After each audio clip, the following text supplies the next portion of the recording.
Trainspotting 2 está dirigida por Danny Boyle y protagonizada por Ewan McGregor, Ewan Bemmer, Johnny Lee Miller y Robert Carlyle. Nos muestra los mismos personajes del primer film, ahora con 20 años más y enfrentando diferentes crisis, ¿o no? La película, al igual que su primera parte, refleja en su narrativa lo perdido de los personajes, entonces no tiene un camino cierto muy marcado. Utiliza como excusa narrativa para hacer avanzar la trama el robo del dinero de Renton hacia sus amigos, y es una película con un reparto más coral y menos centrada en el protagonista Mark que en la primera. Uno de los aspectos negativos del film es que no sabe verdaderamente a dónde ir, y no lo digo como algo a destacar. La película originalmente fue publicitada con la idea de que iba a adaptar las viejas adicciones a las nuevas en este 2017. Choose life. Choose Facebook, Twitter, Instagram, and hope that someone, somewhere cares. Missed you, man. I missed you too, Spud. Esta es una idea narrativa que abandona al minuto 3 de la película. Comienza muy bien, en fin, actualizando la icónica escena inicial de Ewan McGregor corriendo por las calles al ritmo de Last for Life de Iggy Pop. Y acá lo vemos corriendo en una cinta de un gimnasio con una versión remixada del mismo tema, muy electrónica, muy punchy, hasta que el personaje cae. Y con eso se acaba toda la actualización de la película. Solamente en la mitad del film, de una forma muy forzada y necesaria, actualiza el discurso de Choose Life. En vez de elige tu vida, elige tus drogas, elige esto, ahora es elige tu Facebook, elige Twitter. Y es algo completamente descolgado del resto del film que no sabe verdaderamente dónde pararse. Choose reality TV, slut shaming, revenge porn. Choose a 0-hour contract, a 2-hour journey to work, and choose the same for your kids, only worse. And smother the pain with an unknown dose of an unknown drug made in somebody's kitchen. And then, take a deep breath. Luego de estos primeros minutos, la película se transforma en una película del exiliado que regresa a su hogar. Pero también esta idea dura poco y pasa a ser una trama de venganza por dinero, que justamente creo que era lo que nadie quería ver en esta película. A nadie le interesaba ver quién se quedaba con ese dinero, qué pasaba con ese dinero, sino justamente conocer estos personajes tan peculiares que habíamos visto hace 20 años. A esta mezcla de estilos le suma un par de escenas humorísticas relativamente bien logradas y un par de secuencias que apuntan al golpe emocional y emotivo que me parece que queda muy descolgado, y es como un Frankenstein la película que no se para bien. El principal aspecto negativo del film me parece que es lo limitado del guión. Es pobre en cuanto al desarrollo de personajes y lo que podría alcanzar. Las ideas que expone las agota muy rápidamente y se queda en eso, y redundando en eso y recordando la primera película. Los personajes no cambiaron absolutamente respecto a la 1. Entonces se volvieron decadentes y tienen menos gancho para el público. Y una vez que la película expresa eso, ya se queda sin nada más para decir. Es una pena como desaprovecharon esa idea que me parecía muy buena de actualizar los vicios a este 2017, que es algo que abandonan en 5 minutos y que podría haber hecho una mejor película. Un gran defecto del guión es que está lleno de eventos que no tienen trascendencia más allá de la propia escena. Hay un personaje que vuelve a consumir heroína después de 20 años, sucede en una escena y no vemos nada más al respecto, no vemos que el personaje cambie, no vemos que se sienta arrepentido, que se sienta orgulloso, que quiera probar más ni menos, ni que eso cambie su comportamiento, nada, queda en esa escena. Vemos un personaje que también, después de 20 años de luchar contra su adicción a la heroína y de rendirse prácticamente, de una escena a la otra se rehabilitó con una facilidad brutal y ya está. Con eso se resuelve toda su rehabilitación. Hay un personaje que sale de la cárcel con el hígado perforado y después corre para todos lados como un hombre sano, cuando creo que podrían haber aprovechado para sacar mucho humor de ese hígado perforado. Los personajes toman y eso estaría bueno ver como que él lo tome por eso mientras los demás lo hacen, o que lo tome y después se retuerza, o que si todos están corriendo huyendo de algo, él se quede relegado por tener que sostenerse la herida, y eso son pila de ideas desaprovechadas y es un guión que no se permite a sí mismo crecer. Las ideas no trascienden sus propias escenas, el guión se olvida en una página lo que escribió antes, y eso es un error fatal para una película.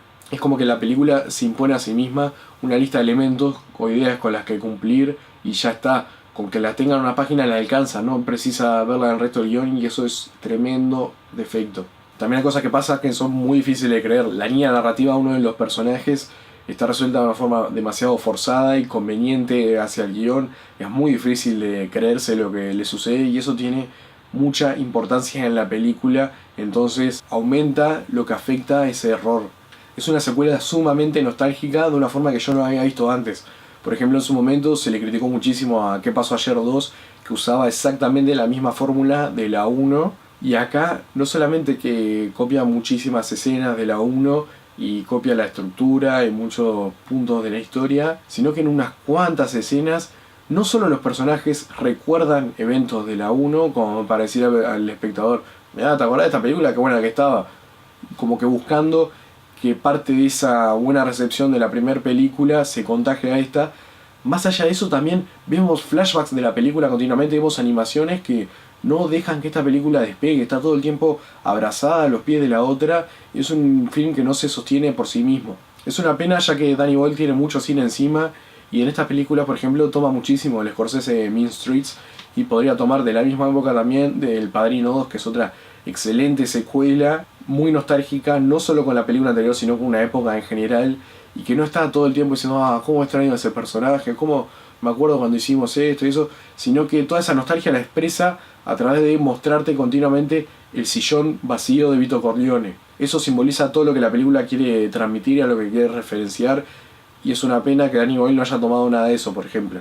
El film también peca de darle mucha más importancia a la forma que al contenido.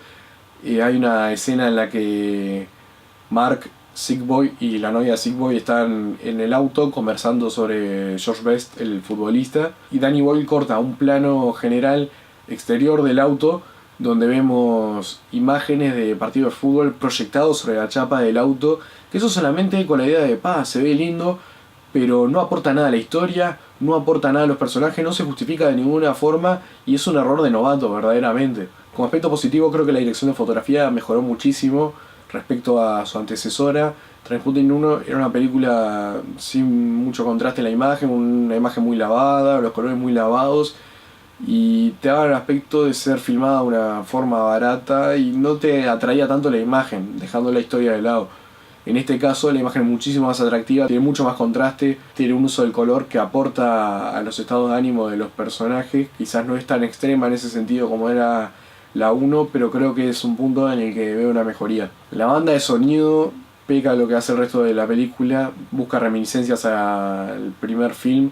Ya mencioné el hecho que arranca con la canción de Iggy Pop, eso me pareció una forma audaz de comenzar el film. Después no tiene ningún momento con canciones memorables ni nada parecido, e incluso me desagradó muchísimo que el momento del clímax de la película se resolviera en una dirección solamente porque estaban poniendo una música medio melancólica, y es como que forzaron a la película y a la imagen a través de la música a algo que la historia y la imagen no te estaba dando. Las actuaciones son del mismo nivel que la 1, los actores se sienten muy cómodos interpretando a estos personajes.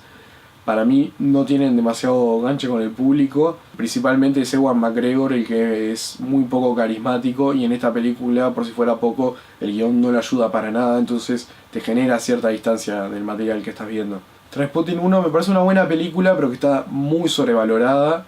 Tiene el mérito de haber llegado en el momento y en el lugar adecuado para que sea considerada lo que hoy es, pero esta película no corre la misma suerte, cae completamente fuera de lugar en este 2017 y en el cine que vemos actualmente, y creo que por eso y por lo que es la película en sí, viéndola de una forma descontextualizada, va a ser olvidada dentro de muy poco. Le faltan los personajes y las escenas memorables de la 1, le falta esencia a la película.